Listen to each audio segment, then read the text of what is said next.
Kobolas, Crystal Nietzsche, hello, welcome in. Fine Vintage Treasures, hello. So it's books today. Hey, Recycling Dad.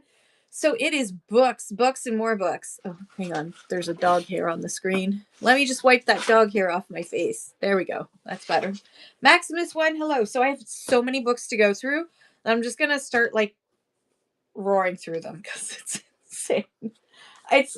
I know the show title is 4 boxes, but I'm hoping we can get through more than 4 boxes, but we'll see. Oh wait, you want to say hi? Okay, well not right now. Mommy busy. You want to say hi? Say hi. Okay, there we go.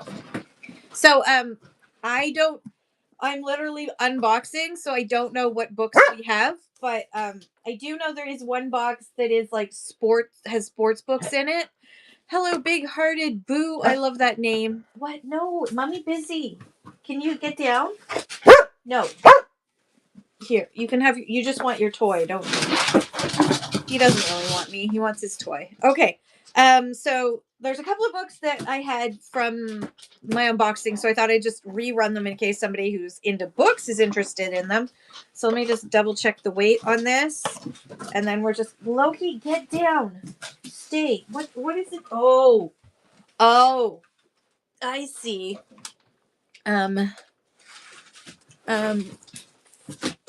as Recycling Dad, what I do is if I don't sell, I usually, if I don't sell something from a box, if I say, okay, this box is done and you want something like in a bundle in that, I can do that.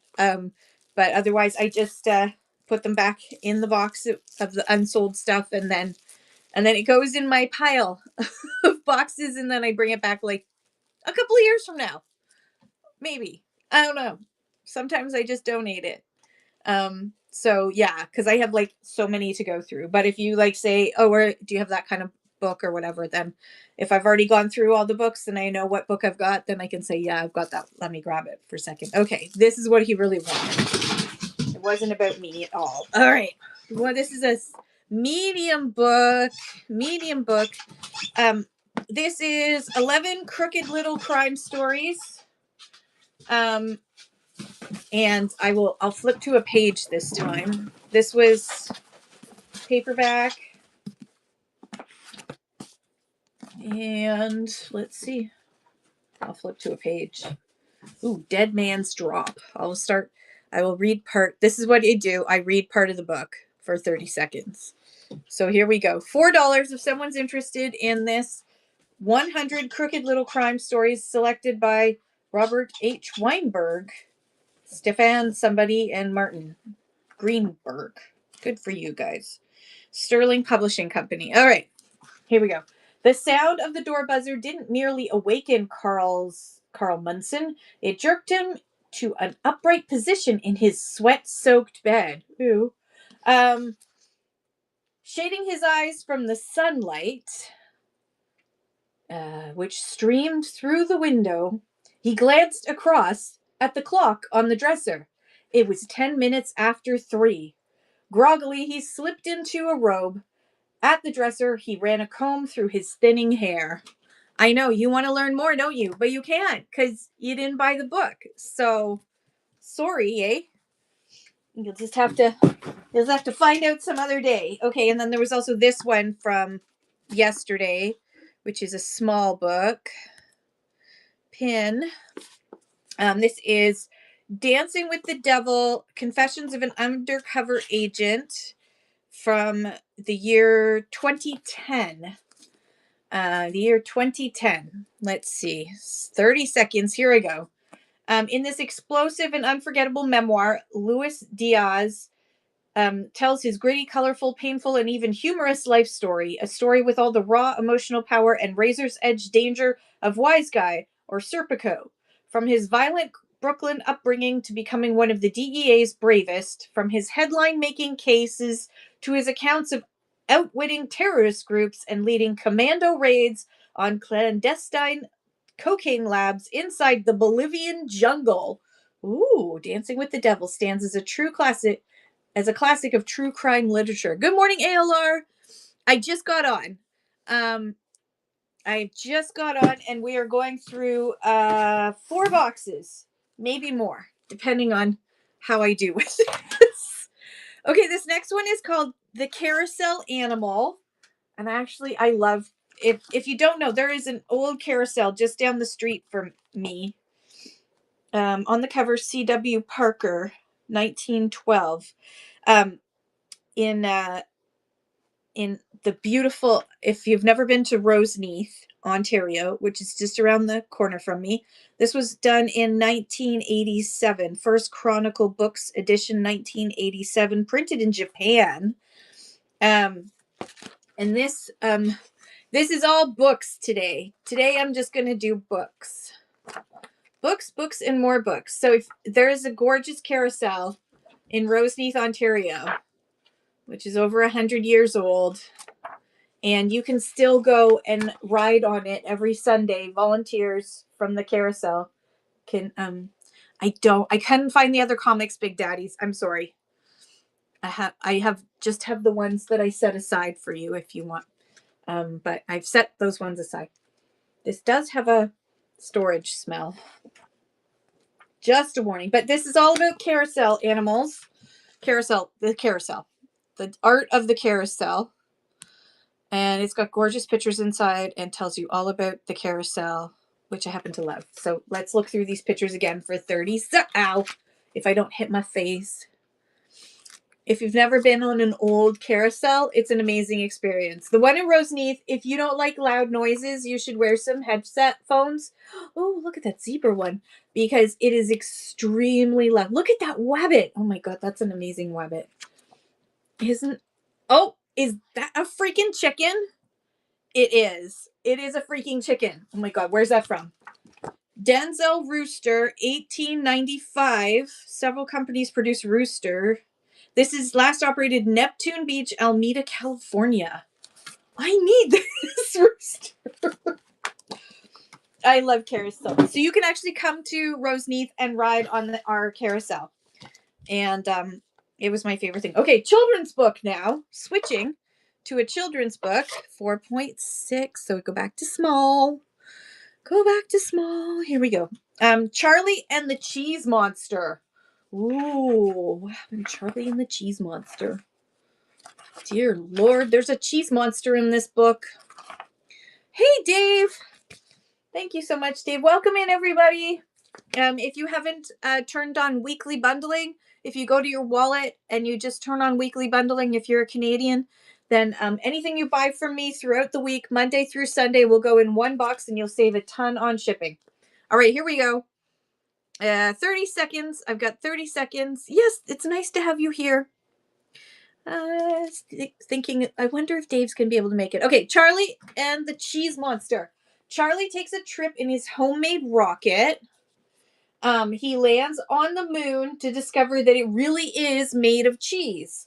Then he meets a strange creature that explains to him the real reason why the moon goes through phases every month. A charming bedtime story with a very cheesy ending. Ooh, spoiler alert. So let's see. Oh, look at that. He even made his own rocket and everything.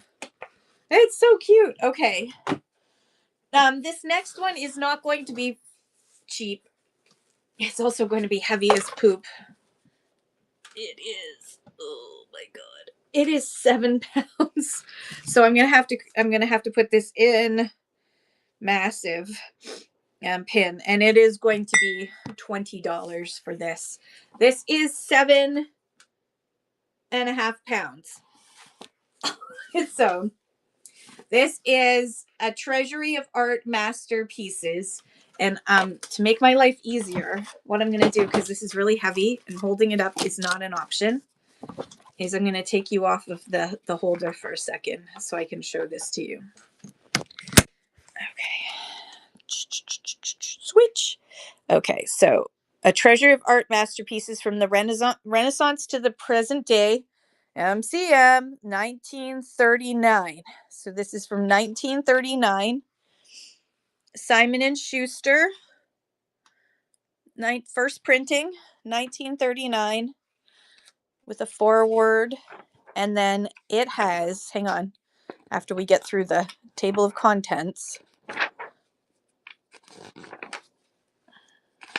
Flight into Egypt, and each one has the information about the painting and then the master's painting. And then there's another one, meeting of Joachim and Anna, and then the painting. And it's like that. The entire book is each plate. This is from 1939. Each plate of all of these masters. And it is, as you can see, it's like 500 masters. Let's see, what number does it go up to? Try to be careful with it.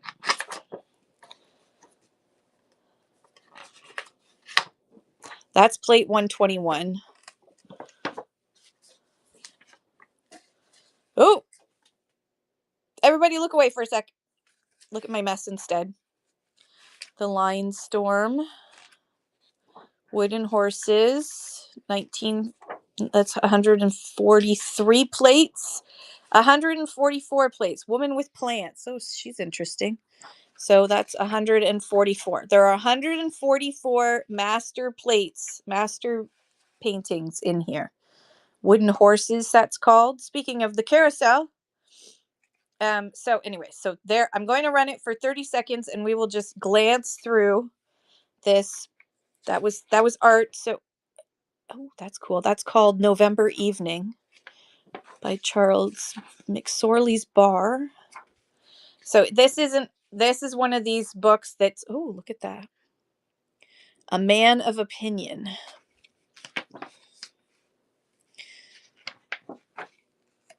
Oop, there we got some more butt. Oops. Oh my goodness. Okay, so there we go. I'm not sad that that hasn't gone because this is pretty cool. There's some gorgeous, gorgeous masterpieces in here. Oh, hey, George, how's it going, eh? Your country's in a little bit of trouble right now. You might want to come back. Okay, there you go. That's that book. But it wasn't going for cheap because, first of all, it's heavy as poop. And second of all, that is an amazing amount of masterpieces in one. Where am I going to put this? Right beside my bike. Next up. Okay. Next up, we're going to continue on this bag of, so I do have, this is only number 13, but this is for all of you junk journaling folks. It is the Animal Life Encyclopedia. This is Mammals, number 4. And the reason why I'm offering this up is because of the great images inside for the junk journaling folks who love this kind of thing. This one's all mammals and more mammals. Right, so let me just check the weight on this. Holy cow. Holy cow, that is extra large. Extra large. I'm going to bump this down to $4 and I will flip through it while we're doing our 30 seconds. I'm not going to, actually, I should read a page. I always read a page. Okay, ooh, this page. Wait, the moose. I think that's moose. No, that's a roaring red deer from Central Europe. The sonorous roaring is heard only in the European subspecies. That's fascinating. The soft coat, which has thick fleece in winter, is longer on throat, chest, and withers on the female. Did you know that? All right. This one also is not going to be super cheap. It is Ideal Marriage. It's Physiology and Technique Revised Edition by, let's see, what year is this? These ones I find very interesting because they're sex books. They're how-to sex books. This was originally written in 1926, and this reprint was from 1968. So originally written in 1926, on the physiology and technique of the ideal marriage. So this is going to go in large because it's quite heavy, actually. All right. And I'm going to start this for 10 because this is not your average book. So this is the second volume of Dr. Van de Velde's trilogy, which Ideal Marriage is the first. It collates the results obtained in the study of the psychology of marriage by scientific investigation and research, and recommends or prescribes theories, rules of life, maxims, etc. Oh wait, no, this is the first volume. Right, I'm reading the thing. There it is. This is the one book on sexual life that has received the unqualified approval of the medical profession and the lay public alike. So, anyways, it's a how-to guide, but from 1926. So, probably with suggestions on how, ladies, you should be ready for your husband when he comes home from work. This is a World Health Organization monograph series number 31, Composting, Sanitary Disposal and Reclamation of Organic Waste. I know, you were looking for this book, and it's here. It's from 1956. The World Health Organization has an entire book on composting by Harold B. Gotas, including decomposition, methods for individual farms, manure, and night soil digesters. I know. Hold back your enthusiasm, folks. You too can have a whole book. It's the same, Donna. I feel the same way. This could be your book, all about composting. From 1956. Composting, the ultimate guide. Look how cool it is. Ooh, there's a table. What is the table about? Temperatures at different points in 2 compost pits. Okay, they actually did testing of the pits for different temperatures. Temperature and egg destruction. Oh. Fly control. Oh, that's important. Aerated composting periods reported from different operations. So aerated digester, pile turned, piles not turned, pits not turned. ALR, thank you so much. That's coming to you. All right, let me just write that down. ALR. Let's put that down. Here, I'll put it here for now. Till this box bag is empty. All right, hang on. Ugh. We're going to pull out of this bag so I can use this bag. Holy cow. Oh, ooh, a handbook of business letters. This is heavy. This was very helpful. I had one of these books when I was an assistant back in the 90s. Back in the 90s when I was an assistant, I had a book like this to help me with examples of writing letters, letter writing styles. I'm going to run this for 3 doll hairs because I can. So this is Handbook of Business Letters. It was written in this is third printing, 1967.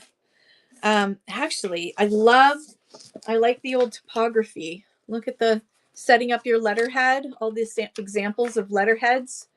I love this typography. This is pretty cool, actually. I'm into this because of the typography at the beginning. So it shows you how you set up your letter. What is the appropriate format for your letter? Back in the day when you would actually write a letter, not an email. And then there's all kinds of examples of different letters for different situations, which is actually really helpful today too. If you don't know what to write, instead of asking ChatGPT, you could just do this. So let's see. We're going to start this 30 seconds. Okay, I'm going to read from the section 10, which is letters to win goodwill. The company's biggest asset. It is doubtful if any business executive in his right mind or her right mind would discount the importance of goodwill to sales. You can think of no company that could get along without goodwill unless it depends on a one-time sale, irrespective of quality or service, and has no thought of getting repeat business. But Even such a company ceases to exist as soon as a sufficient number of disillusioned buyers can make themselves heard. There is no substitute for goodwill in business, and the company that fails to recognize its necessity is surely headed for failure. Oh, and there's a poem. This book has a poem in it. I have to read the poem. Thank you, ALR. The most precious thing any man can have is the goodwill of others. It is something as fragile as an orchid, and as beautiful, as precious as gold nugget, and as hard to find, as powerful as a great turbine, and as hard to build, as wonderful as youth, and as hard to keep. Author unknown. All right, thank you, ALR. That's coming to you. ALR. I'm making up a new jingle for you. Now I have to dab my nose. Oh, I promise I won't get it's I think it's allergies. Okay, Beehive Toys and Novelties.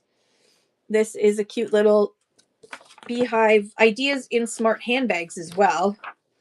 Toys and novelties, dresses for dolls, dog sweater to knit. There's donkeys and stuff. I think this goes in, yes, small. All right, gonna run this one now. Beehive toys and novelties as well as purses. So there's like all this, plus there's a dog sweater pattern in there. It helps if I start auction. There we go. Dog sweater pattern in there. And what else do we have?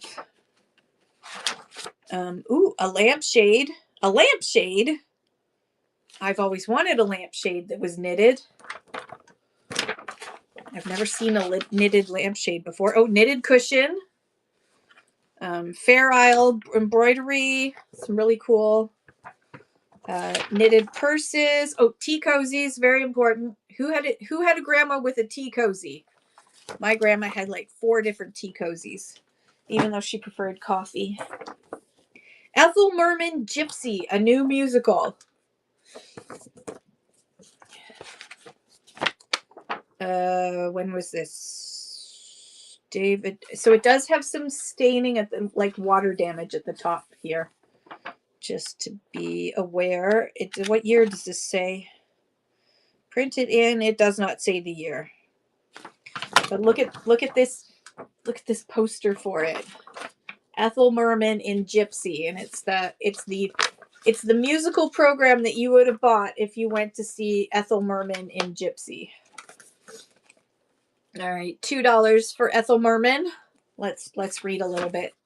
Let's read a little bit because that's what I do. Let's see. Start with the beginning. Ethel Merman has been one of the greatest luminaries of the Broadway stage ever since she sang the irrepressible "I Got Rhythm, I've Got Music" of George Gershwin's Girl Crazy. Prior to opening night, she was a complete newcomer to musical comedy. Thereafter, she was most certainly a star. Each successive musical has added to her renown as a musical artist whose clarion voice and distinctive style have enriched each of the 12 hits in which she appeared prior to its production. I've got music, I've got my man, who could ask for anything more? Old man trouble, I don't find him. This is South Pacific with Gene Webb and Ball Tilton.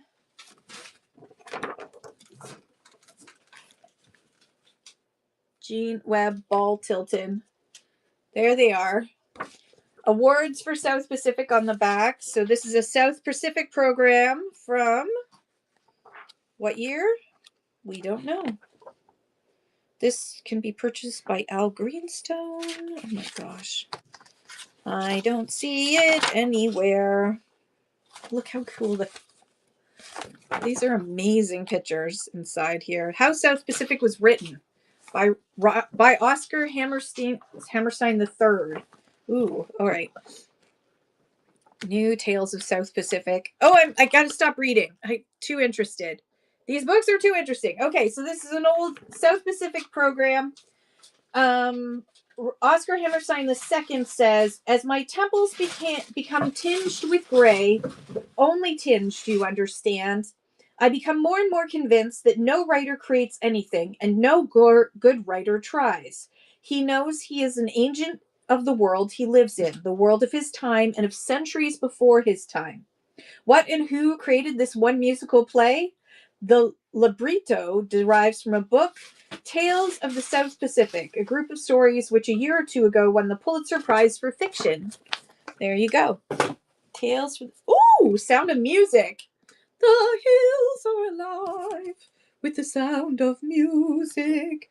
Ooh. And this is actually the music of it. And it has been written on. Somebody wrote, where is it? I saw it. There it is. Somebody wrote in silver pen for some reason. And so it came through on the other side on their faces. But this is The Sound of Music. From, I love the graphic on the front. 1959 is the copyright. This might be, Edelweiss. All right. Now the only thing I can do is sing, so I'm going to reduce the time since it's going to drive you nuts, but I'm going to sing Edelweiss. Edelweiss, Edelweiss, every morning you greet me, small and white, clean and bright. You look happy to meet me. Blossoms of snow, may you bloom and grow forever. Edelweiss, Edelweiss, bless my homeland forever. Thank you, ALR, for your bids, and thank you, everybody else, for your bids as well. All right, next up we have, Guys and Dolls. Oh my God, a musical fable on Broadway, of Broadway. Look at the images inside. Oh my God, the can. So this one was with Ivor Withers, Julie Oshins, Norwood Smith, and Pat Rooney. There's Ivor Withers. There's the stars of the show. There's Pat Rooney, good old Pat Rooney. So this is another program for the musical itself with images from the show. So we'll run that as well. $2 if anyone is interested in Guys and Dolls, the musical program. I'm going to see it. I don't know if this was the Broadway production. It does not say. It says a musical fable of Broadway, about Broadway. We have another. This is Sound of Music, but this is just the Something Good. The music for Something Good, which was one of the songs from 1964, which of course the pages come out because it's just 3 pages long. So yeah, guess what? I'm going to have to sing this one too. All right, here we go. I forgot how it starts. So, somewhere in my wicked, miserable past, there must have been a moment of truth. Oh God, I can't even remember. But here you are, standing there, loving me. Oh, whether or not you should. So somewhere in my youth or childhood, I must have done something good. Per what? Where does that go? Perhaps I had, it goes back to the front. I'm all right. I can't read music, obviously. 40 Hits of Our Time, Book 1. 40 Hits of Our Time from the year, Mystery Year, MCMLI, 1952, 1957, so I'd say 1960s probably would be my guess. Leads, Book 1, Music and Words and Guitar Chords for like All or Nothing at All, Galway Baby. Oh, there's just a ton. Shoo Shoo Baby. I've never heard of Shoo Shoo Baby before. I found a new baby. I love you too much. Come see, come saw. Wow. Okay. What's the whoops? Turn on the thing, Kim. How are we for weight? We're good. We're good. Okay. It also shows up on your laptop too. You should be able to see it. If you go into your shipments or your orders, you'll be able to see it from your laptop as well. All right, 40 hits. 40 hits. Can I do this with one hand? Yes. 40 hits. Let's see. Have I told you lately that I love you? Could I tell you once again somehow? Oh no, this is a different. This is a different have I told you lately that I love you. The stars are the windows of heaven. I'll remember April. Thank you, ALR. Oh, there's the Cow Cow Boogie. Dang, I should have learned the Cow Cow Boogie. Oh well, now you're gonna learn the Cow Cow Boogie, ALR. You can teach us the Cow Cow Boogie song. Thank you so much. All right, Mary Martin and this in the new musical play, The Sound of Music. So Mary Martin, and look who is that? That's Mary Martin. So this is the program for Sound of Music when it was on Broadway. So this is Mary Martin. Ooh, what's this? Ooh, there's a piece of ephemera in here. Oh, the story of the Sound of Music. I will put that back. There's even it folds out to more pictures. Oh my God. So if you love The Sound of Music, this is the original cast of the Broadway production of The Sound of Music. So run next. Oh my gosh, look at that. Look at Mary Martin with all the kids. That is awesome.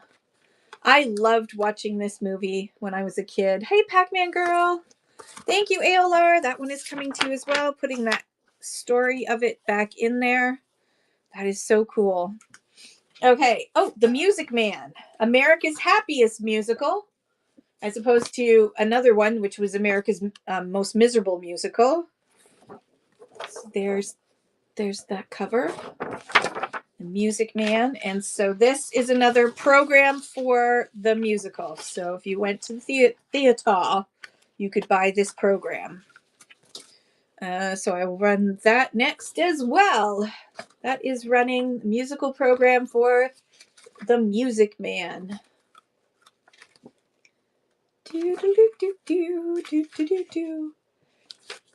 Yeah, that's Cat in the Hat bag. Yeah, I think it's in my buy it now. It is from Irregular Choice. Yeah, Irregular Choice. Irregular Choice. Feel free to look it up because it is pretty awesome. It is pretty awesome. And I also have a Hello Kitty bag from as well. Ooh, Broadway Classics, The Young Pianist Library, Volume C Intermediate. Broadway Classics. Just a Memory, With a Song in My Heart, Lullaby of Broadway. What else is in here? April in Paris. All right, running that one now. Songs of Paris. Songs of Paris. Broadway Classics. I can just speak. I can honestly speak. Some days, though. I wonder. Oh, geez. I dropped it on the floor. Got it. Thank you, ALR. That is coming to you. ALR. Let's see what else is in here. Oh my gosh. There's a theme. You can tell. This is, the cover is removable. Not originally made that way, but it is now. This is Piano Classic Simplified. Tasteful versions of 25 melodies from the masters by Henry Levine. From, why don't they put the dates on these ones? It doesn't say. But also, I don't know. Is there a page missing? I don't know. but we've got waltzes and we've got songs. There's music to play on the piano. There's no words because it's melodies for the piano. Yeah, there you go. Pretty simple. Running now, just in case anybody wants it. It's a book about making music. There you go.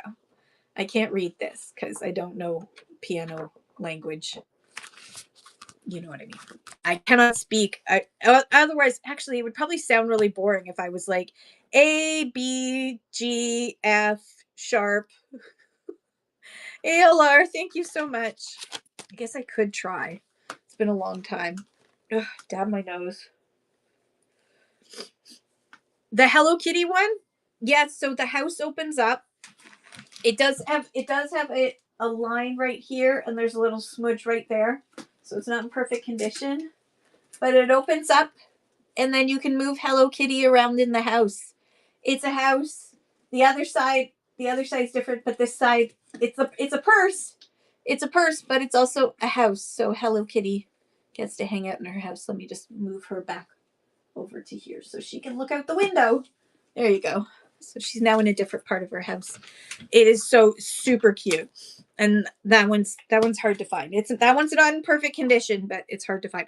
Selections from Chicago. Oh my god. Selections from Chicago from 2003. Gosh, I haven't. Oh, all that jazz. All right. Running now. Come on, babe, why don't we paint the town? Boom, boom. And all that jazz. I'm gonna rouge my knees and roll my stockings down. Boom, boom. And all that jazz. Start the car. I know a whoopee spot where the gin is cold, but the piano's hot. It's just a noisy hall where there's a nightly brawl and all that jazz. All right, you guys survived that. New organ courses.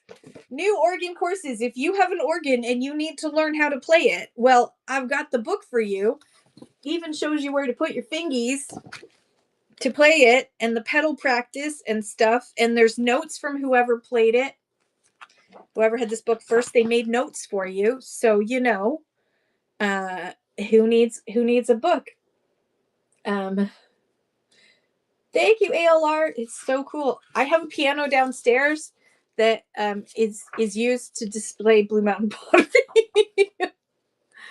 Oh, thank you, ALR. That one's coming to you. Hey, Collecto cards. ALR, that's coming to you. Thank you so much.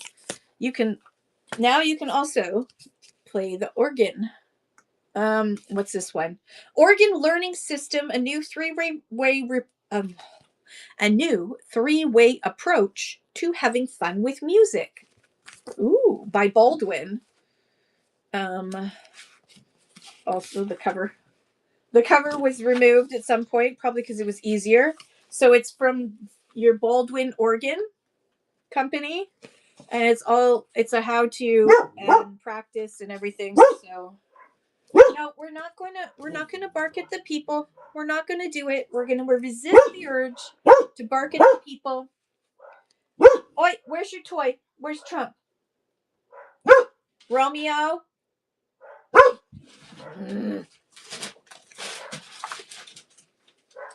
Thank you, ALR. That one's coming to you as well. ALR. Romeo, enough. They're just people living their lives, living their best life. Edna Mae Burnham's Piano Course Book 4. And I'm going to put it with any sewing or dressmaking or pattern books. I'll let you know. Not so far today, but the day is young. So we got Edna Mae's piano book number 2 and number 4. You get to skip. Skip one, but it's this. I guess this is for more kids. Oh, somebody did write inside of it, but it's in pencil, so you could erase it. There's elephants and hens, so this is definitely for kids to learn how to play. I'm putting them both together into one for $2 for both. Actually, the images are really kind of fun and cool in here. Look how cute that is. Look at the cute little images. Oh, did they really? Holy cow. Forward it to me. I'll do a coin show. Thank you, ALR. And thank you, everybody, for your bids. That's coming to you, ALR. Thank you so much. Just gotta write ×2 so that I don't freak out when I see that. Ooh, Oliver, a new musical. Please, sir, may I have some more? I don't remember any music from Oliver. So there's another one with Clive Revill and Georgia Brown. Shh, Lionel Bart.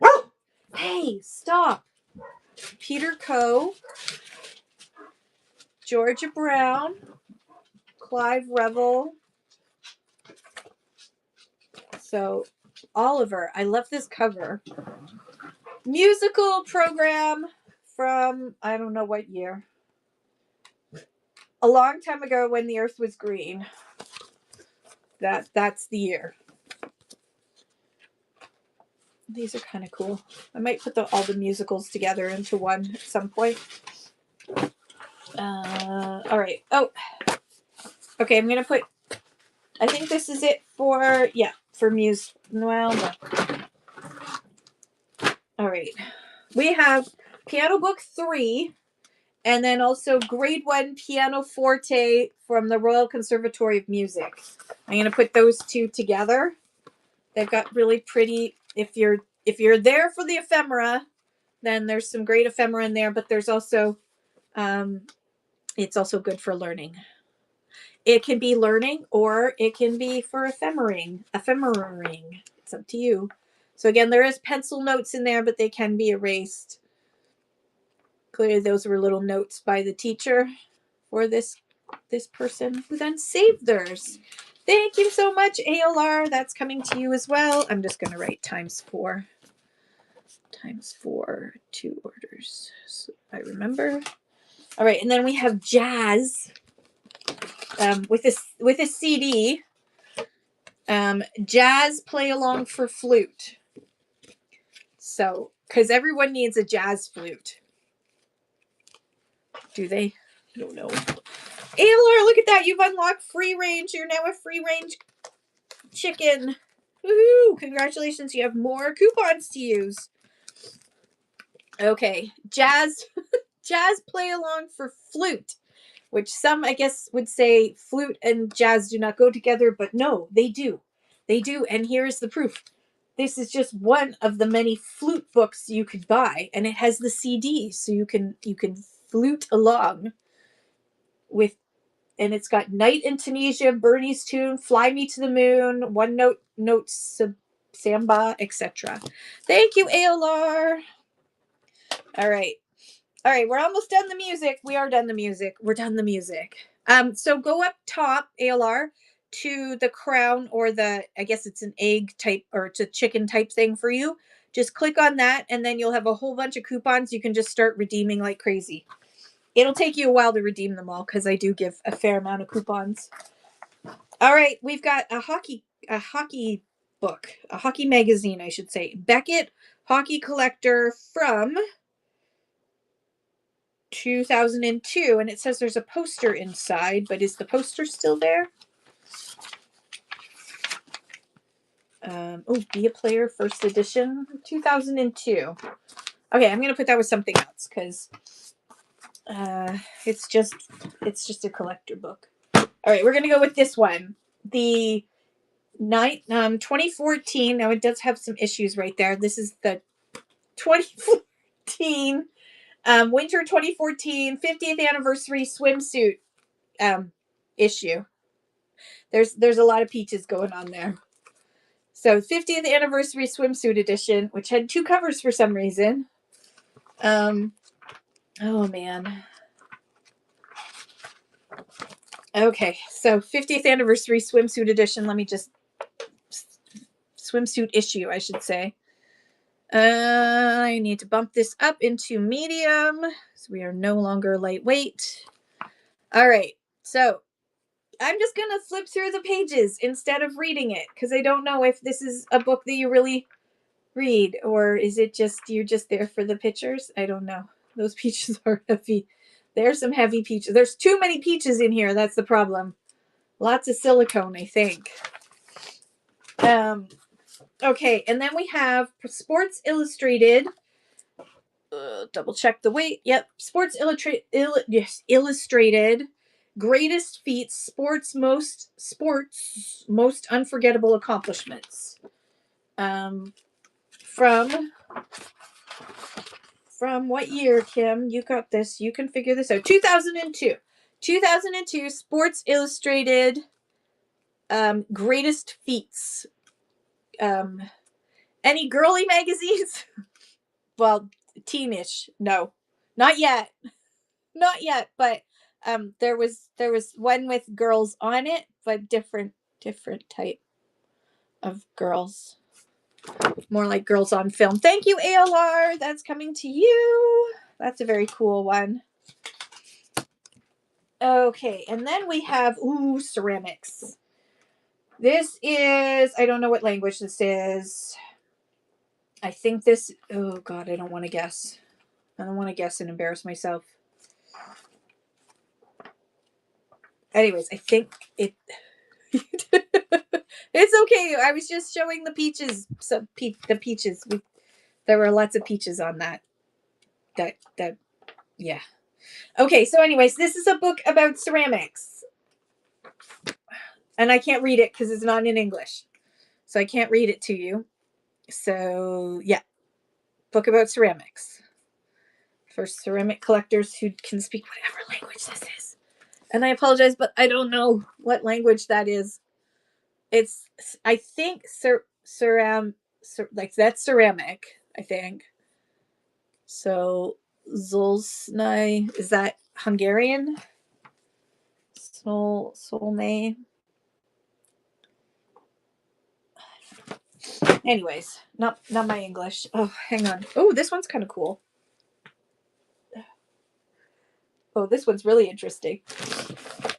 Okay, this one is Associate Committee on Army Medical Research, the National Research Council of Canada, Medical Research and Development in the Canadian Army during World War II, 1942 to 1946. And when was this written? It seems to be around that time. It doesn't have a date. This is so interesting. So it's like nutrition, oral damage, foot problems in the Army, respiratory disease, motion sickness, evacuation. There's the Directorate of Medical Research from 1942 to 1946. Night vision, officers taking instructions in a special dark room. Night vision test panel, Sergeant Holway is adjusting illumination to standard level by means of special photoelectric calibration. This is fascinating. Tumpline stretcher development, flotation device. So this is all medical research and development in the Canadian Army between 1942 and 1946. It's very cool.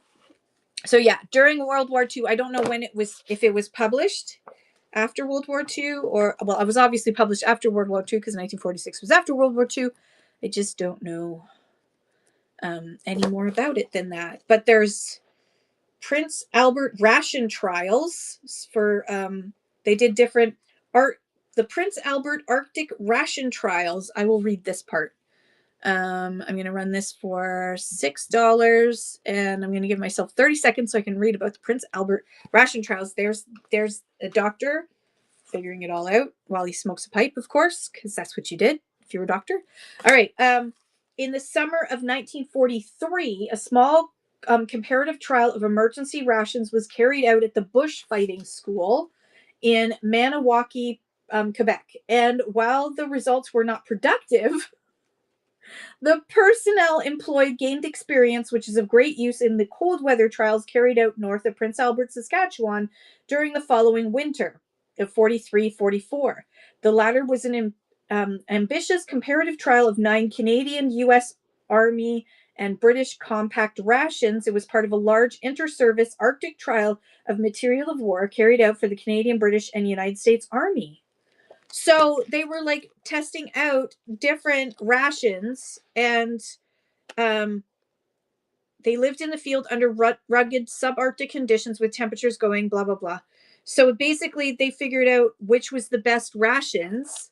How little can you eat? But what they discovered was, as a result of the trial, the Quartermaster General Canadian Army was able to develop. I'm going to run this again while I talk because this is just too interesting to stop. Was able to develop the Canadian Arctic Mono-Pack ration, which was successfully used in the 1945 Arctic exercises, Eskimo and Polar Bear. Pemmican as an army ration. Go figure. The Indigenous people knew what they were doing. Because of its excellent keeping qualities and high caloric value, pemmican has always been a favorite food component of Arctic and Antarctic explorers, and Dr. Stephenson especially had strongly advocated for its use as a single component military ration. So that's basically so, and it says here that during the trial at Prince Albert, it was noticed that the platoons living on certain U.S. Army rations complained of excessive flatulence with abdominal cramps, and that their urine contained quantities of abnormal ketone-like bodies. These disturbances were investigated in the fields and were found. The U.S. Army biscuits were found to be the causative agents. Naturally, these findings made quite a stir on the southern side of the border, especially as the platoons living on the U.S. compact rations had lost efficiency. They were feeding them biscuits that were giving them the farts and the stomach. Okay, that book's fascinating. Fascinating. Okay, where was I? Oh, right. Oh my gosh. Season 3 of Bridgerton. Who's watched Bridgerton? Season 3.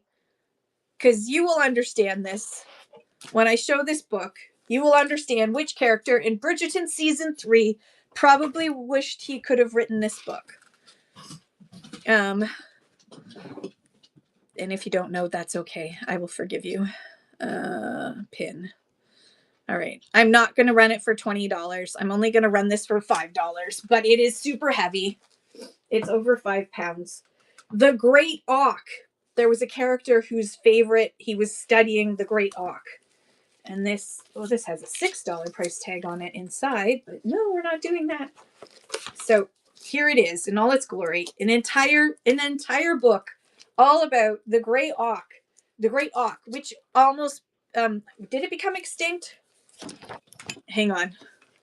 Spoiler alert. Every scrap of Auk lore is here. Not reliably seen since the year 1844. So there you go. So it has not been reliably seen since 1844. But that definitely looks like one right there. So they must be not completely extinct. But not reliably seen. There's eggs. There's the whole thing. Anyways, the Great Auk. Let's start that auction. 30 seconds. Oh, this is so heavy. But yeah, there's a character that Penelope Featherington is courting Penelope Featherington, and no spoiler alert, but his great passion is the Great Auk. There's zoologist. Oh gosh, this is so heavy. This is a workout to hold. Oh, without dropping it. Thank you, Champagne and Lollipops. That's coming to you. You can learn all about the Great Auk. Woo! And then watch Bridgerton Season 3. Champagne and Lollipops. Champagne. Your kid is going to love it. I love that. I love that so much. Okay. All right. There's 3. This is actually technically a bag. So, all right. Here we go. The Maya of Guatemala. 4 pounds. It's over 4 pounds, so it's going to have to be. I'm not going to run next. Hang on. So, The Maya of Guatemala, another huge book. Massive item. I'm going to run this for $5 for 30 seconds. So the cover is not in perfect condition, but let's look inside. This is all about the Maya of Guatemala with absolutely stunning pictures, the history of the ephemera. Oh, I don't know what that is, but all about the Maya of Guatemala. Makes me want to go. I want to go to Guatemala now. Look how pretty this is. These pictures are gorgeous. All right, no worries. Oh, that was heavy. Back in you go. Okay. What's that box? I have to dab my nose again. Dabbing my nose. Oh, it's got to be allergies. Okay, The Shows of London, a panoramic history of exhibitions from 1600 to 1862. I know, you were like, I was looking for a book about the exhibitions of London from 1600 to 1862. Well, good news. I've got you covered right here. That's right. Here we go. $5. Starting now. $5 for The Shows of London. Oh, God, this is heavy too. Why are all these books so heavy? I don't see. There's not enough pictures. Oh, there. Oh, that's cool. What is that? That is very cool. I'm just gonna hold it. Just to hold it up is enough. There. I've done my workout for the week. Oh my gosh. Yeah, that's another massive one. Depicting Cape sketchbooks of Sir Charles d'Oily. I don't know. Depicting Cape Town, the countryside, and neighboring villages, probably with enslaved black people, with an introduction by A. Gordon Brown, written in. Oh, this is so Sir Charles D'Oily was from 1832 to 1833, and this was printed in 1968. So hang on, we're gonna look at this together like this. Hang on, everyone, come with me. Hello. All right, switch. Let's look at this together. I'm gonna stand up. All right. I'm gonna run this one for $5 hairs. Sudden death, because I live dangerously. So this is 1832 to 1833 in Cape Town. These are all sketches by this, I guess, explorer, adventurer. Looks pretty built up, doesn't it?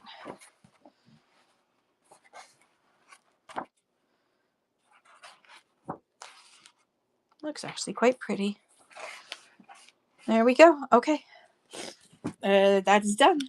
Cape Town in all its glory in 1832. It's a very specific book. Right. I'm going to take these sold books and put them in the bag now. So hang on one second while I organize. Please hold. Somebody will be with you shortly. Just dropped my pen. Of course I did. Okay. Do you want me to grab the box that has the sports books in it, or just carry on with the other books? Any preference? Hey, stop it. Loki, Wokey, get me your treat. And now Romeo's gonna. Okay, I'm just gonna grab the box that's beside me. Oh my god. Furniture. A ginormous book on furniture. I'm not even gonna. It is a whole book on furniture, from Rococo to Art Deco, and I'm gonna reduce the time. We don't need 30 seconds. Here we go. Book on furniture. Rococo to whatever that's say, Art Deco. Let's look at the Art Deco section. Oh my god. Oh, there we go. So that's my style. I like this stuff back here. Okay. No worries. Moving on. Holy cow.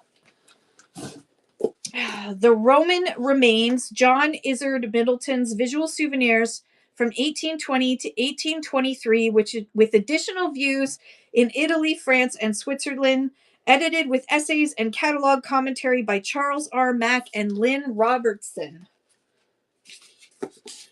My goodness. How much does this weigh?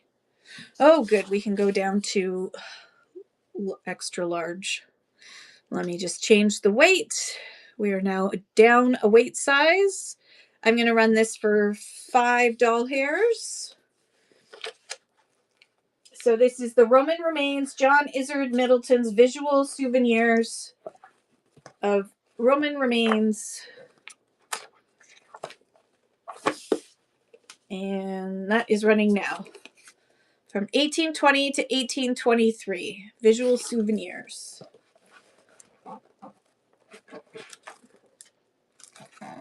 Because you didn't get postcards back then. You made your own, you painted your own darn picture. Oh gosh. Okay. Back up to massive we go. Back to massive size. Boop, boop. It's not going to be 20. It's going to be 5. Catherine the Great. Catherine the Great. Art for Empire. Oh, jeepers. Catherine the Great. Art for Empire. This is, oh my gosh. Oh my goodness. Look how gorgeous that is.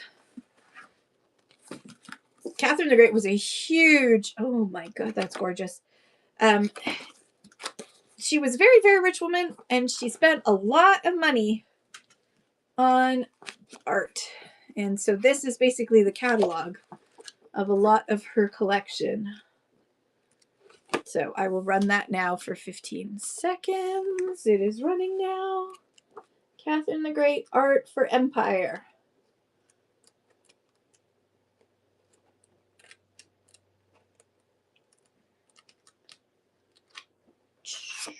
Okay. Ooh. Wow, that's heavy.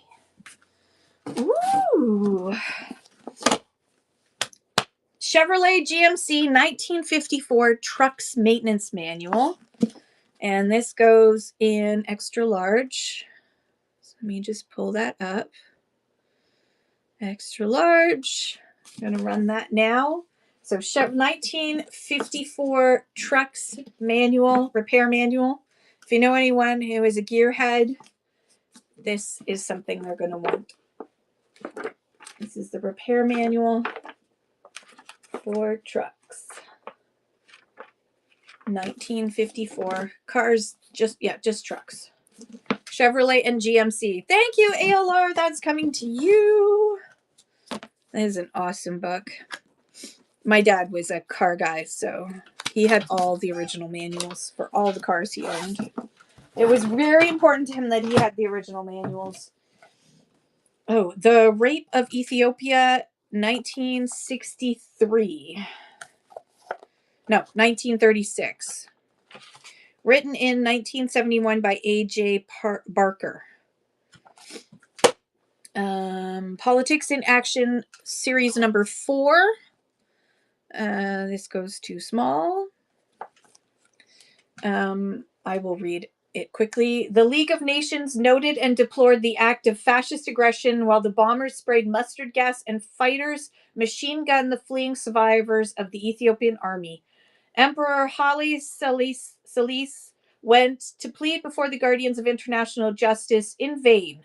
Mussolini had achieved his empire. Yep. Ooh, this one's cool. If anyone is into flying and pilots, being a pilot. Medium.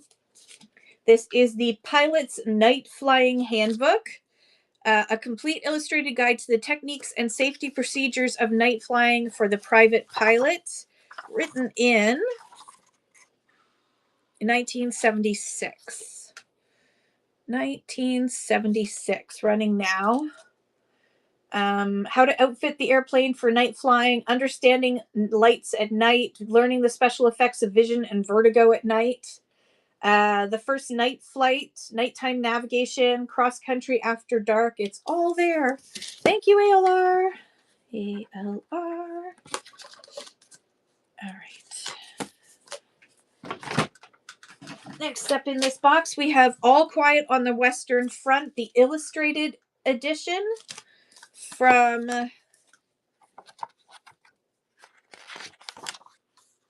so this is the book All Quiet on the Western Front, translated from the German.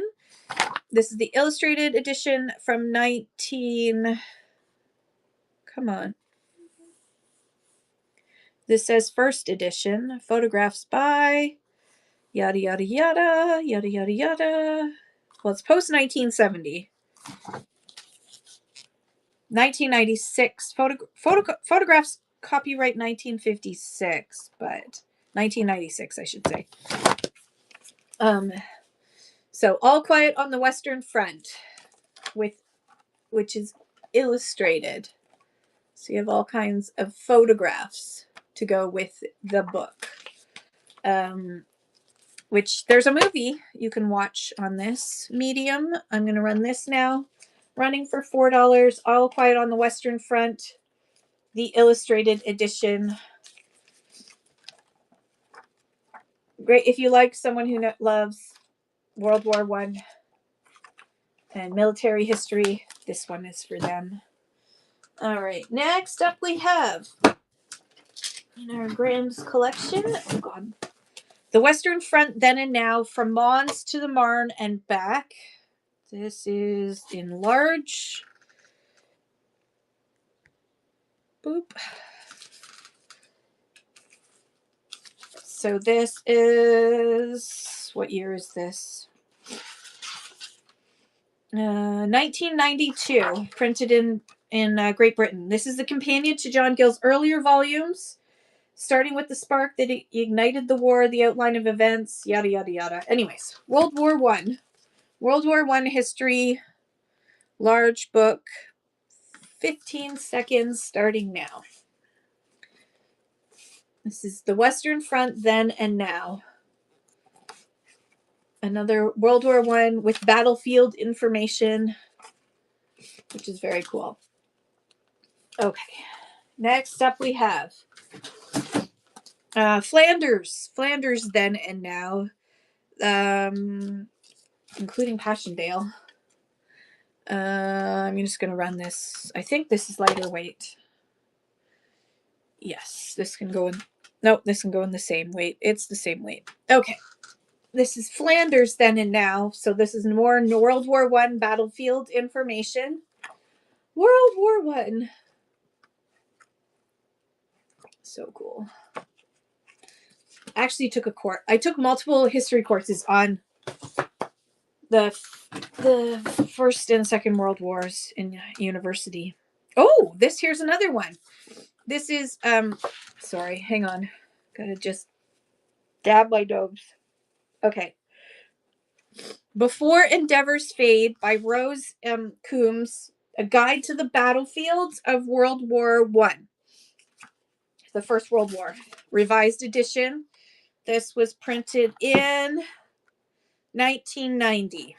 So 1990, so it gives you all the information about all the battlefields, including maps, so that if you know somebody who's interested in visiting World War I military battle locations, this might be for them. 2, this goes into medium. Switch it over to medium. Pin and go.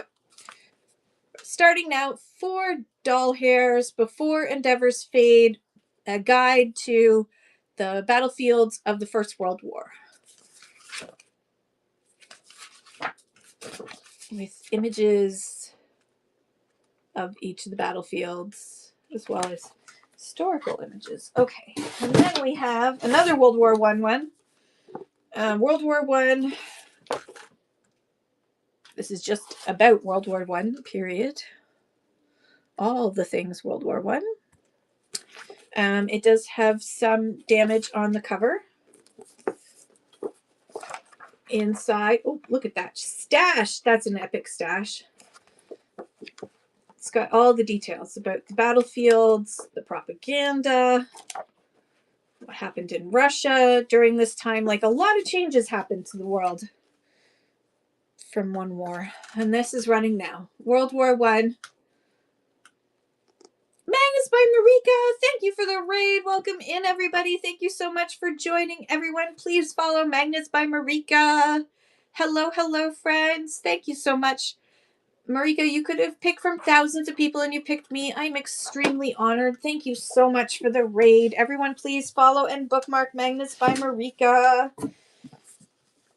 Okay, we have 3 volumes, but the fight, it's three volumes, so I'm going to put it together.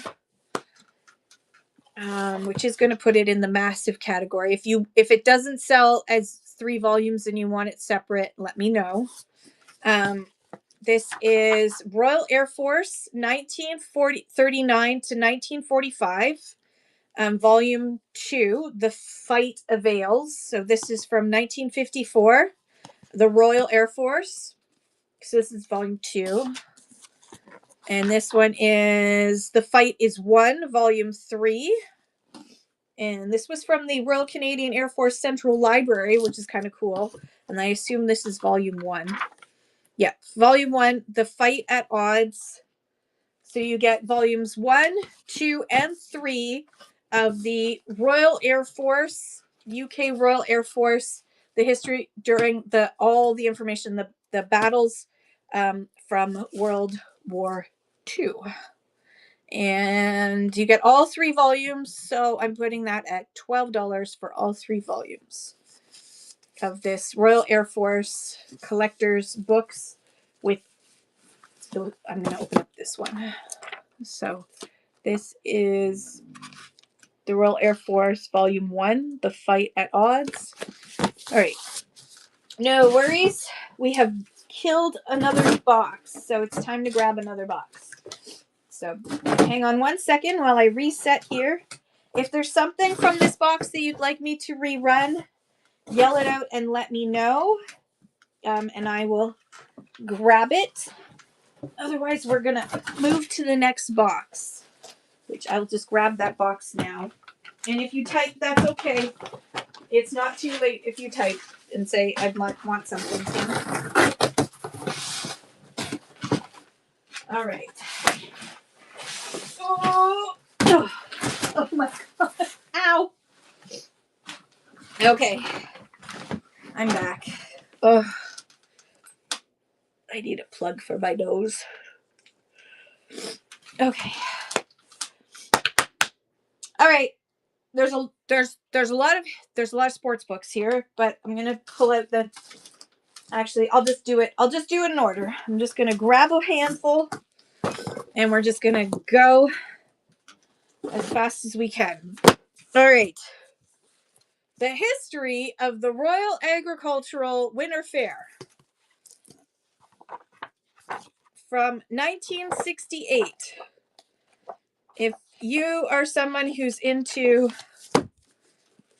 agriculture or has farmer friends, then this has pictures of the Royal Agricultural Winter Fair, and this is the history of the Royal Agricultural Winter Fair in Toronto, Canada.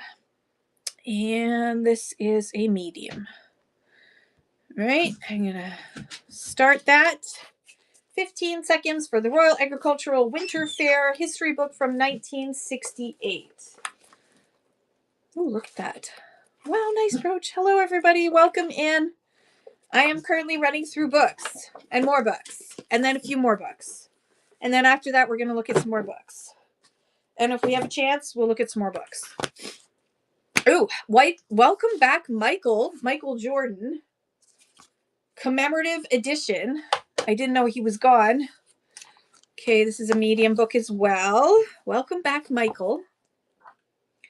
1995. Yep. This is an unauthorized biography of Michael Jordan. Welcome back, Michael.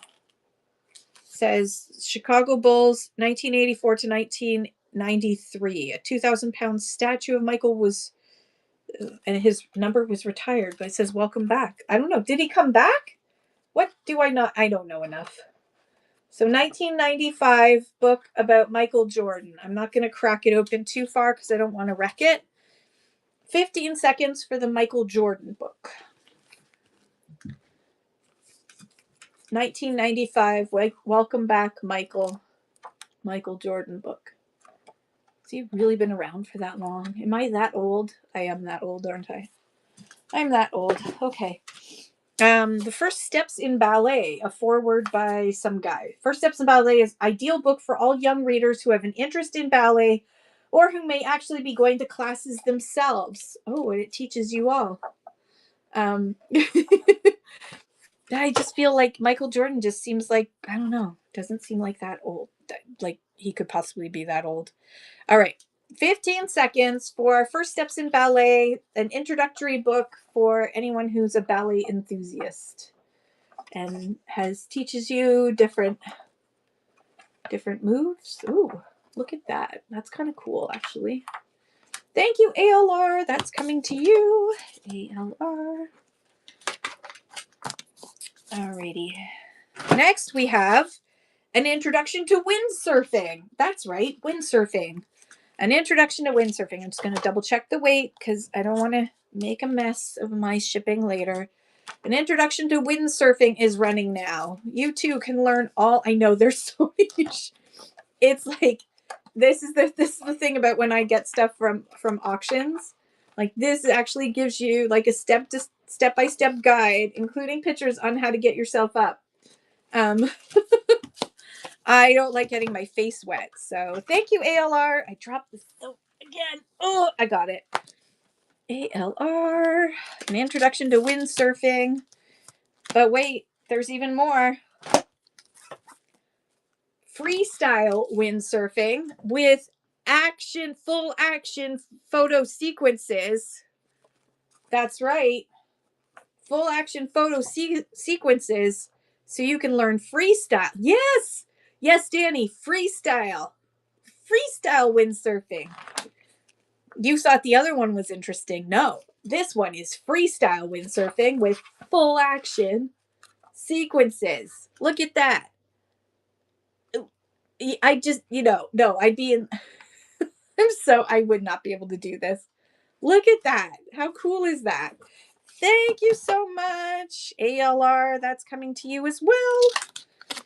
I think we're going to have another break the back of the post worker is going to be this box. Every week the postal workers can be like, oh. The other one was 18 point something kilograms. Driven from Within, Michael Jordan. Oh, is his hand tattooed like that? Because that's pretty cool if it is. That looks painful though, but amazing. This is from Der Cooper Collection 2012, circa 2005. The price tag on it is $48 from whatever place they bought it from. And I think this is actually written by him. I think this is an authorized edition. Edited by Mark Vansel. Driven from Within, Michael Jordan. Let me just weigh this. Okay, it's in the large category. 2005 hasn't even happened yet. That's how that's just no. My youngest stepkid was born in 2005 and I can't believe how old they are now. All right, 15 seconds for the Michael Jordan Driven from Within biography book, which has like an amazing amount of pictures of Michael Jordan in here. Is that a fold out? No, it's just more pictures. It's just tons of pictures of him. Alrighty, no worries. We got a Michael Jordan collection going on over there. Oh, okay. More sports books coming up. Skating, Elegance on Ice. Look at these costumes by Howard Bass. Look at the inside. Jaspian, hello, how are you? Skating on Ice by Howard Bass. Look at that. Whoa. From printed in Great Britain. Son of a nutcracker, 1980. 1980 skating book. Ice skating book. Double check the weight. If you hear that noise in the background, that's Loki snoring loudly. Okay, running now. I'm going to dab my nose from behind this book while I hold this up. I'm hiding it. Oh, I don't know why my nose keeps wanting to run away with me. All right. Oh. The Pleasure of the Game. The Story of the Toronto Cricket, Skating, and Curling Club. 1827 to 1977, there was a cricket, skating, and curling club in Toronto where they did all those things. Wow, I did not know that. Did anyone? I didn't know that. I did not know this. So from 1827 to 1977, they had a... Oh, this is in large. I thought it felt a little bit heavier. Large and in charge. All right, $4 for this Toronto Cricket, Curling, and Skating Club, 1827 to 1977. The one and only copy you'll ever need of this amazing history of cricket, skating, and curling, all under one roof. Who'd have thunk? All under one roof. NBA basketball. It's a book about NBA basketball. And this is a medium. Medium. There we go. Packed with 160 colorful photographs. And written in, drumroll, 1994. 1994 NBA basketball with some of the famous players are in here. Larry Bird, the tall white guy. Utah Jazz, etc., etc., etc. 15 seconds running now. NBA basketball, 1994. All you ever needed to know about basketball, and then some. Oh, there's portraits of 24 of the greatest superstars ever to grace the NBA up until 1994. Or 1995, I guess, depending on what year they wrote it. All right, this is extra large. Extra large and in charge. This is A Century of Sport by the Associated Press sports staff. The cover is well loved. To William Burton from Mary. What was the year? 1971. 1971. So there's football, baseball, golf, basketball, everything. Bowling, auto racing, everything is in here. From 1971, A Century of Sport. 1971.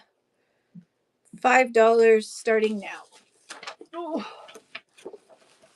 All the sports are in here. Soccer. Whatever that is. Handball. What is he doing? What is that? What page did I turn to? I cannot see. Oh, it's a girl. I thought it was a guy. Oh, that's graceful Peggy Fleming who won the gold. Okay. She was ice skating. Okay, a life in sports. Discarded but not thrown away. I bought this book to read another day. Oh my gosh, that's so cute. From Unionville High School Library Resource Center, school book discard. From 1985. 1985, Life in Sports. Just double check the weight. Yep, we need to put it in extra large. Extra large. Oh, we are already there. I'm all right. All right. $4 for Life in Sports. Great. I mean, there's great photographs in here because it's Life magazine. So all kinds of really great sports images, famous sports images from Life magazine. Okay, we're getting there. God.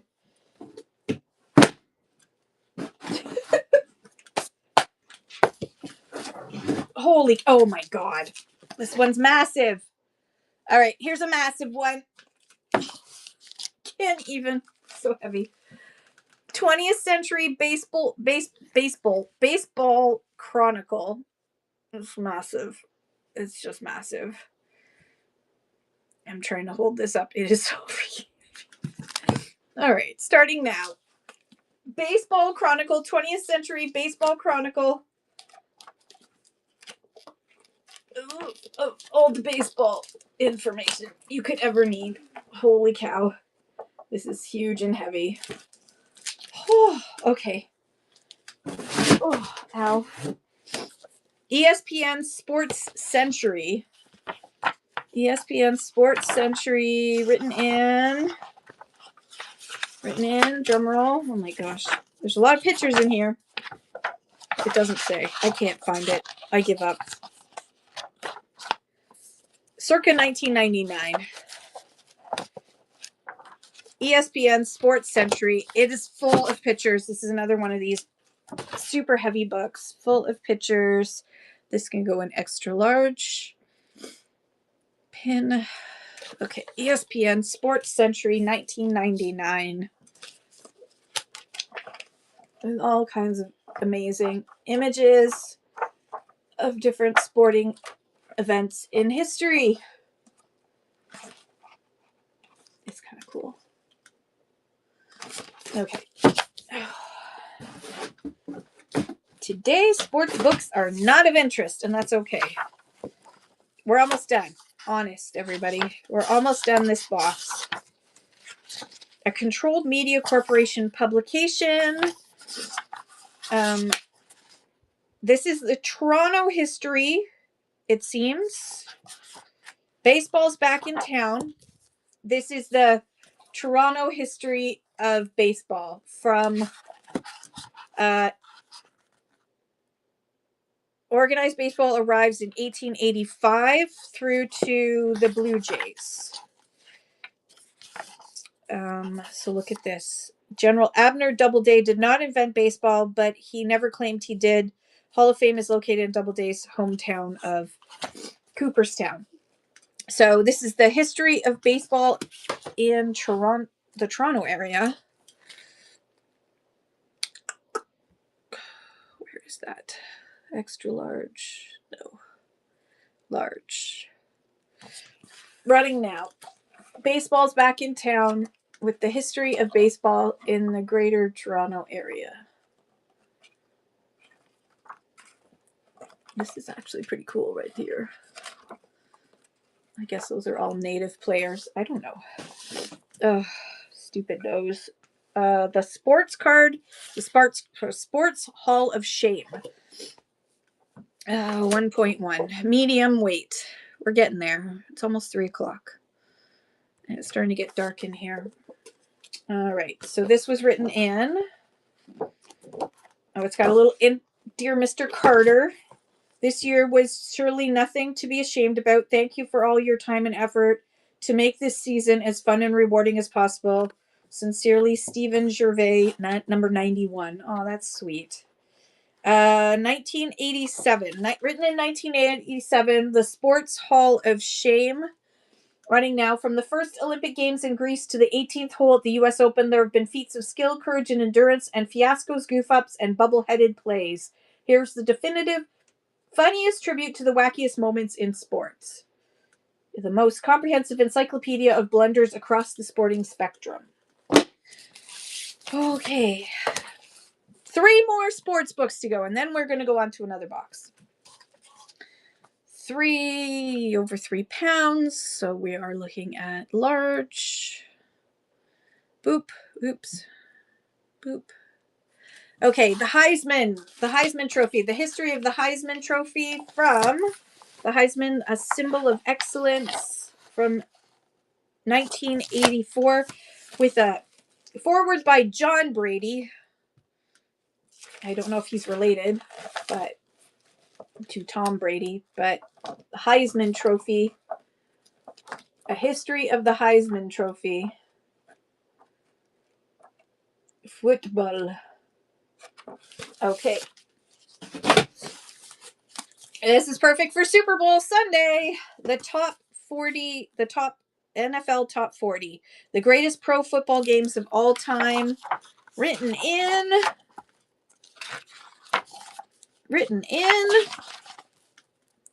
my gosh, 1988.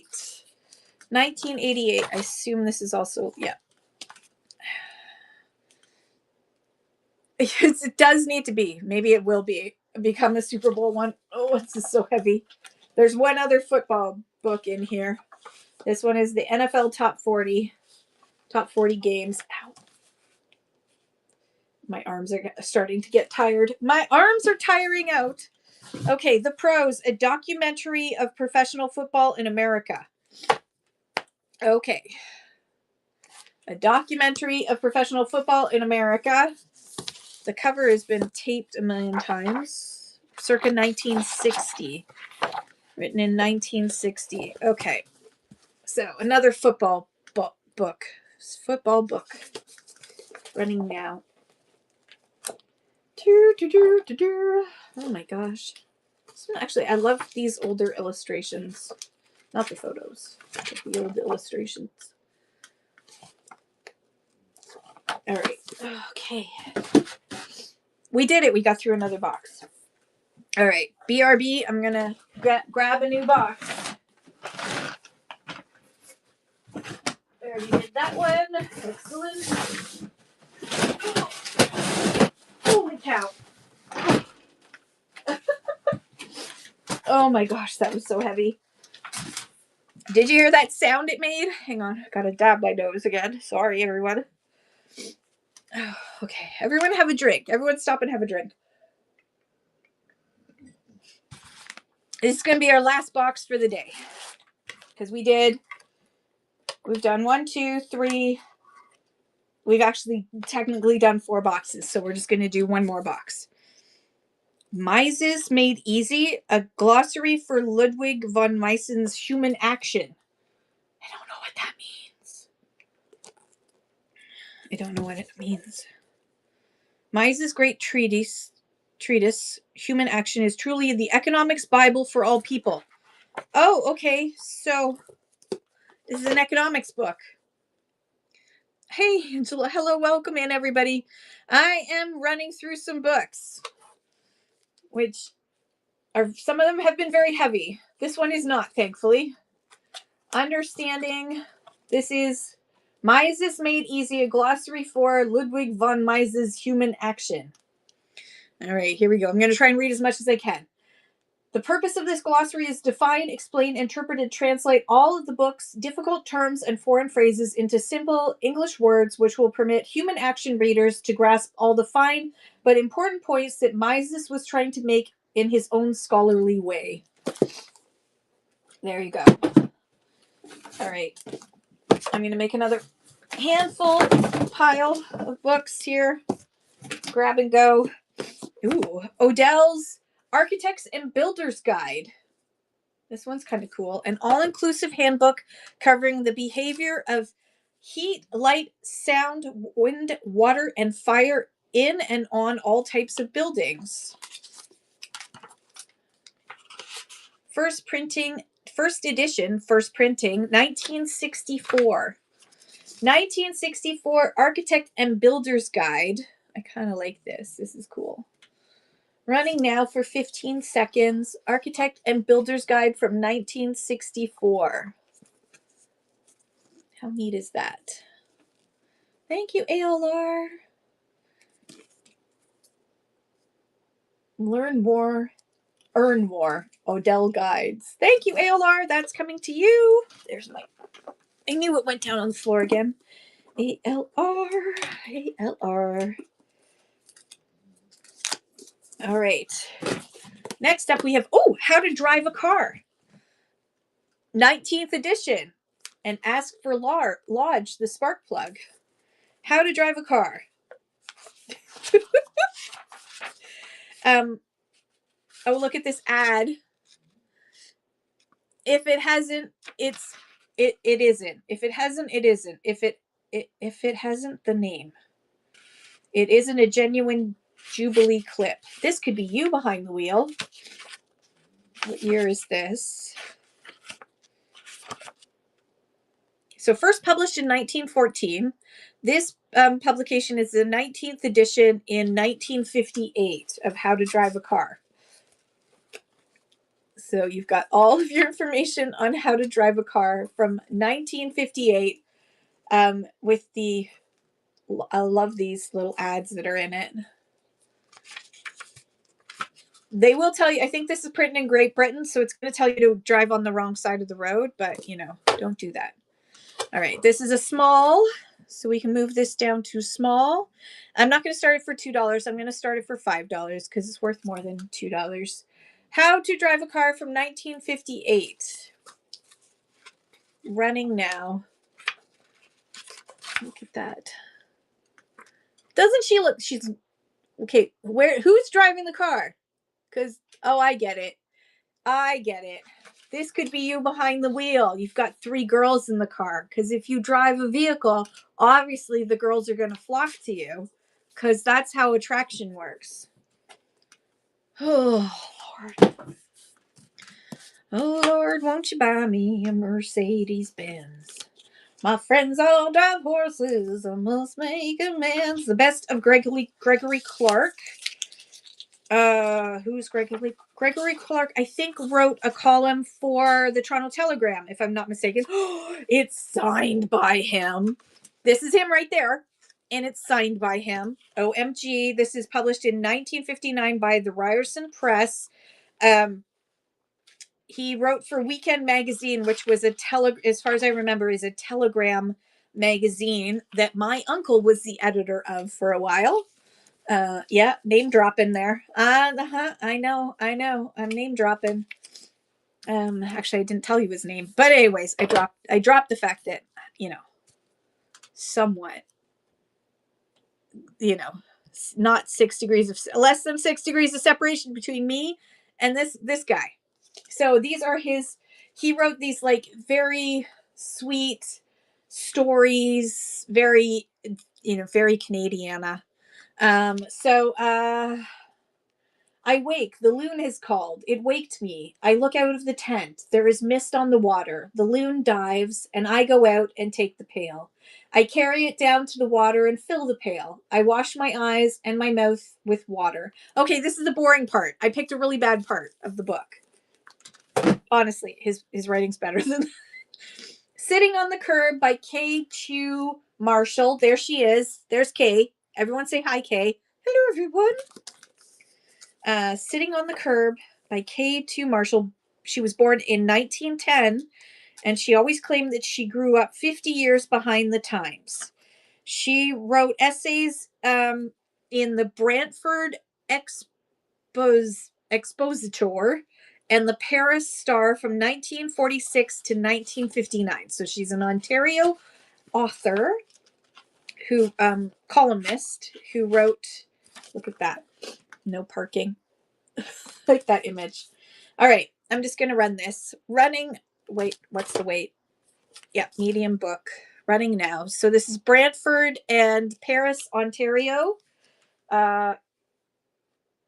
Author, she would write, her untimely death in 1964 so shocked her many friends they decided on a memorial to this writer who captured so well in words what many felt but were unable to express.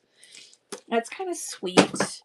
Ooh, the travels of Anthony Henday from 1754 to 1755. Behold the Shining Mountains. This is a Alberta Jubilee special edition. Being an account of the travels of Anthony Henday, the first white man to enter Alberta. Author, 1954. So this is an Albertan history book. Oh, there's his journey. You can see that. So, Behold the Shining Mountains. 1954 special edition of Behold the Shining Mountains, which is a journal of the first self-proclaimed white man to be in Alberta in 1754, 1755. There's some nice pictures of Alberta in here. All right, no worries. Ooh, Pictou Parade. Pictou, Nova Scotia. Pictou, Nova Scotia, 1945. This is the brief history of Pictou and vicinity. Pictou in the days of wooden ships and blue-nosed skippers. Pictou in the hectic, mad, glad days of the Second World War. Yada, yada, yada. Yada, yada, yada. Pictou, so this is a Nova Scotia history book. And it's got the history of Pictou, Nova Scotia. I love these. 1967, there was a huge amount of funding that was available for local historical societies to write books about their history. And they are like if you're into genealogy, they are your best resource for information about that is not cataloged, but information about any of your ancestors. Okay, The Lonely Land by Sigurd F. Olsen, author of The Singing Wilderness, tells a true story of a thrilling whitewater adventure by canoe down 500 miles of Canada's wild Churchill River, re-exploring the same rapids, lakes, portages, ancient campfires, and primitive wilderness haunts of the voyageurs of an earlier time. And it's illustrated. And I will weigh that and I will run it. So the Churchill River, following in the path of the fur traders and explorers of the Churchill River, and it's a whole history. And this is the last box we are going to go through today. Why do I feel like I've already done these? Did I already do these? I feel like I did. I don't know why I feel like I've already done these. Maybe not. No, I think I have. Maybe not. No, I haven't. I haven't. It's just I see so many books, the same book over and over again. All Things Considered, Patricia A. Stone, first collection of stories. This is not her first collection of stories. This is Dearest Julie. There's a dedication inside, but not by the author. This is a first edition published in 2008 by Hidden Book. Patricia Stone is deft at detailing fears and awkward moments and minor storms, the very stuff and voltage of life. This is a world of cunning stunts with writing that is inquisitive, incisive, and entertaining. She holds an MA in English literature and an MA in creative writing, and for 30 years taught creative writing, Canadian literature, and communications at a community college. Good for you, honey. The Natural History of Mammals. Natural History of Mammals. This was from the Eaton Collection Resource Library, or Eaton Conservation Resource Library of the Ontario Federation of Anglers and Hunters. And this was published in 1964. So it is a natural history and information book about mammals. The Natural History of Mammals. Let's just double check the weight so I don't mess myself up. Running now, 15 seconds for The Natural History of Mammals from 1964. With images and illustrations and information all included. All right, no worries. Next. Why Shoot the Teacher by Max Braithwaite. It's been written in 1965. This seems to be a Western history book, from what I can tell. Oh, sorry, my nose. It keeps being runny. All right, I'm gonna read just the beginning of this because I don't know enough about it, and it doesn't have a blurb on it, so it's not very helpful. At 25 minutes after 2 on the afternoon of the 3rd of January, 1933, I stepped out of a frost-covered CNR passenger car into the worn wooden platform of Belky, Saskatchewan. Since then, when I've permitted myself to think of it at all, I've been convinced it was then and there that I began to lose my mind. Okay. All right, the next one is The Long March by R.A. Hopkins, dedicated to the memory of some person. A history of the Toronto Public School Men's Teachers Federation. First impression, 1969. Go figure. The Long March. This is just about men who taught in Ontario. So running that for $2,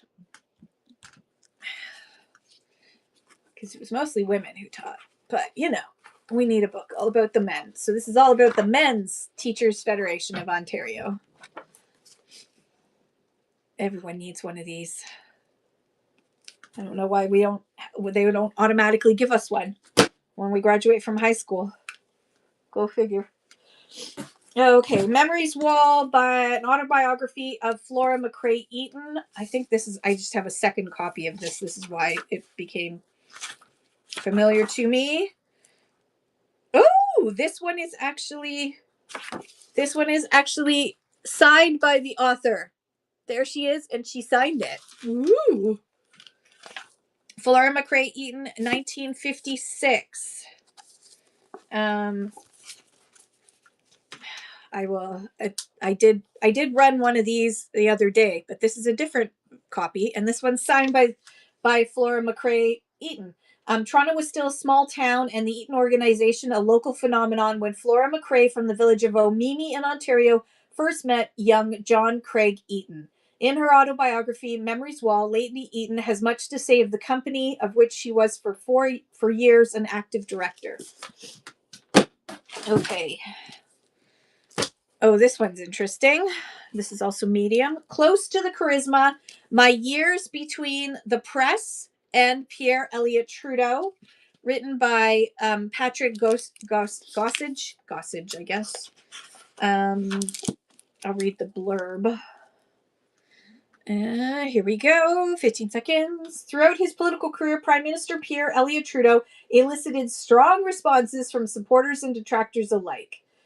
His press secretary for 6 years, the author was one of the few who worked closely with him on a daily basis. Hired despite his scant experience of politics and little more of press relations, calling a breath of fresh air in the Prime Minister's office. All right, we've got lightweight 1962 map of Toronto. I'm not going to open it up because it'll take us an hour for me to fold it back up again.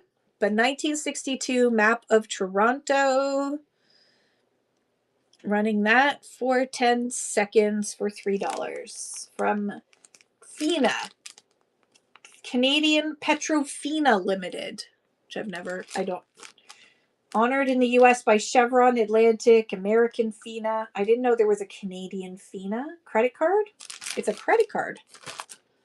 Huh. That over in ephemera. Ooh, it's got its own little package. This is so exciting. Death at the Medical Board by Josephine Bell. Which mask hid a cold-blooded killer? We're going to need 30 seconds to read this. Oh my goodness. All right, 30 seconds for me to read the blurb on the back of this book, Death at the Medical Board. Ballantine Books brings you only the best in mystery fiction. The talented Josephine Bell started a twin career as doctor and author. In 1954, Miss Bell retired from medical practice to devote her full time to writing. Since then, she has built an enviable reputation on both sides of the Atlantic. Here are some comments from her American admirers. Let's face it, a handful of English women reign supreme in the mystery field. So there you go. Josephine Bell, Death at the Medical Board. Ooh. Maybe this has already become a television show. Ooh, The Case of the Ebony Queen. A Harlequin romance novel. From which year? Which year are you from? 1959. 1959, The Case of the Ebony Queen.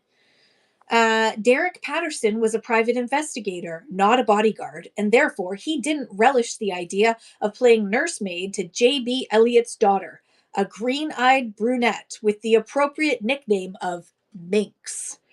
On the other hand, a $1,000 fee would go a long way towards buying the ski lodge he dreamed of, and a weekend at Grey Cliffs visiting Minx's friend, Jenny Lambert, didn't threaten to be particularly arduous. That was only because Derek did not know the Lamberts. Ooh. Ooh. I wonder if they'll fall in love. That can't be possible, not in a Harlequin book. Two Ontario Historical Society publications. Number 3, which is Approaching Ontario's Past, the card file system of note-taking. As well as the artifact, Why Can't It Tell Us About the Past? You get both for one money. $2. Shoot, 30 seconds. Now we've got to read something. All right, the card file system of note-taking. Ooh, it even has that in the back of it. It was from Hutchinson House Museum. Ooh, if anyone hasn't been to Hutchinson House Museum, you should. They have a lovely tea in the summer out in the back. Dr. Hutchinson, the house was built by the community for Dr. Hutchinson. And he is a cousin of Sir Sandford Fleming, who was the developer of the time zones that we use now. And Sir Sandford Fleming from Scotland came to Ontario to help with surveying the land here. Charlotte Armstrong, the Balloon Man. Charlotte Armstrong, the Balloon Man, by the Library of Climb Classics. Oops, let's double check the weight on this. Yep, up to medium. Boop, boop. Oops. All right, $4. Here we go. All Unhappy Families. Divorce can bring out the killer instinct. Sherry Renard walked out when her husband, Ward, in a drugged rage, seriously injured their young son. Leaving wasn't easy. Sherry had little money of her own. Ward had none, but his parents were quite wealthy. Not that it mattered. Her in-laws felt an unreasoning hatred for Sherry. Delighted by the impending divorce, they desperately hoped to gain full custody of their grandson and were willing to try anything to achieve that goal. Next! Oh dear, we got a lot of books here. Okay, we're getting through it though. Charlotte Armstrong, The Witch's House, another Library of Crime Classics, written in 1963. Bewitched, the Witch's House. Okay, Charlotte. 2 professors go missing from their California university. Dissatisfied with the efforts of the police, the devoted wife of one and the neurotic daughter of the other conduct their own investigation. Joining them is a suave young man who, unknown to the other searchers, is a killer. He has his reasons. Cover art, copyright 1990. Bewitched, Charlotte Armstrong, long recognized by this column as an authentic witch, has fittingly titled her new novel The Witch's House. Ooh. Next. Marcia Muller, Both Ends of the Night. Marcia Muller, Both Ends of the Night. This is a small book. Pin. All right, here we go. A desperate letter, a disappearance, and a friend's fiery death. P.I. Sharon McCone's long night is just beginning. Sharon McCone knew something was wrong when her friend and her former flight instructor, Maddie Wildress, arranged a flying test for her months before it was due. Her PI's instincts are correct. Maddie's lover had mysteriously disappeared and left behind his small son. But things turn deadly when Maddie's sabotage plane crashes, sending the detective into an emotional tailspin. Raid! Raid! Thank you, Melody. Welcome in, everybody. Hello, hello, friends. Welcome in. Thank you for joining. I am selling books. We're going through the last box of books. We're on our fourth box. This is a show where I do 4 boxes, and today we're doing books. So I'm reading and running. Helen McCloy's The Long Body. Everyone, please follow my friend Melody Cohn. Make sure that you follow her tomorrow morning. She and I are going to be doing Fashion Fridays. I'm very excited. Okay, small book. Here we go. This is called The Long Body by Helen McCloy. And if you don't have, if you've just been in Melody's show, you probably have turned on your weekly bundling. But if you haven't, turn it on, and then anything you buy from me throughout the week goes into one box. It was a sad widow's task for Alice Hazard to clear out her husband's desk after his seemingly accidental death. Oh, seemingly, that's a hint. But the emotional pang became an eerie sensation of dread and uncertainty when a mysteriously locked drawer yielded a strange, empty envelope marked "Papers Pertaining to Miss Slash." Oh, now I need to read it so I can find out what happened. Okay. Next. Ooh, I love it when they're in these little packages. First publication, 1961. First issued in Fontana Books, 1961. Does have a little boo-boo there. 1961, Fontana Books. Shh. No one wants to hear from you. No, shush. All right, here we go. I'm going to give myself just 20 seconds because I'm starting to run out of energy. Here we go.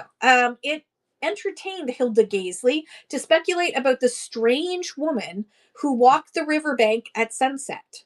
But murder and the facts which came to light afterwards made her ask herself desperately how she could have been so complacently blind to what had been happening around her. Ooh. Complacently blind. Suspense, a Fleetway magazine. Ooh. March 1961. It is a whole bunch of suspense stories with illustrations and everything. Suspense magazine. Vendetta. I'm going to try and hold it and not break it. We hold and we don't break. All right, 20 seconds. Here we go. Going to open up to a random page. You want to know how come the other school teacher quit? I guess so. He was a middleweight teacher. We've got some heavyweight 8th graders. Well, I'm a good heavy middleweight. So Alf gave up. I'm the president of the school board, he said. You can have the job if you can handle it. That was very suspenseful, I know. I'm sure there's more to the story than that. This one is falling apart. It's falling apart, but it's very cool. It's the Prominent Among the Mourners by Carolyn Thomas from Cherry Tree Book. But you can see it was like printed like a magazine, so the page didn't stick. But look at these ads on this ad right here. And Zoob's cough mixture. And you'll get a better picture of the news in the Daily Graphic. So this was printed in... Ooh, can I see? Does it show me? It doesn't. All right. Anyways, I'm going to run this. It looks like 1930s, 1940s. Hard to tell. Yeah, it's hard to tell. Maybe 1940s. I'm going to run this for $2 for 10 seconds. Prominent among the mourners. I actually really like these ads here. I think they're pretty cool. The daily graphic. I'm going to put that up with my ephemera stuff. Okay, we're getting there. Source Records of the Great War, Volume 3 for 1915 of the First World War. Source Records. The binding and design. Sinking of the Lusitania. Copyright 1923 of National Alumni, printed in the USA. So this is Germany's Year of Triumph, 1915. And it chronicles all, and it actually has illustrations inside. Hang on, let me see if I can show you. Look at this colorized illustration in here. There's some gorgeous illustrations in this one. So I'm going to run that to almost 3 pounds. So that's large. Hang on. Large and in charge. I'm going to put this up to $6. Running now. $6 for the 1915 source records for the First World War with amazing colorized illustrations inside. No worries. Not sad to see that go. British Foreign Policy in the Second World War, Volume 4. Oh man. You have to really like this kind of stuff to read this amount of information. All right, I'm going to just run this for 10 seconds. British Foreign Policy in the Second World War, Volume 4. All the foreign policy you can possibly handle in one book, but only one volume of the book. We also have Volume 2, but I'm going to skip that. Last book in the box and last book of the day is Art at Auction. Oh my God, this one's epic. The Year at Sotheby Park Burnet, 1974 to 1975. This is the art that they sold at Sotheby's, 1974 to 1975. This is an extra large book. Alrighty, and I'm gonna show you. I'm gonna $7, and we're gonna run this for 20 seconds so I can flip through all the amazing art. Look at the jewelry and art that they sold in 1974 to 1975 at Sotheby's. It's basically the Sotheby's catalog from that year.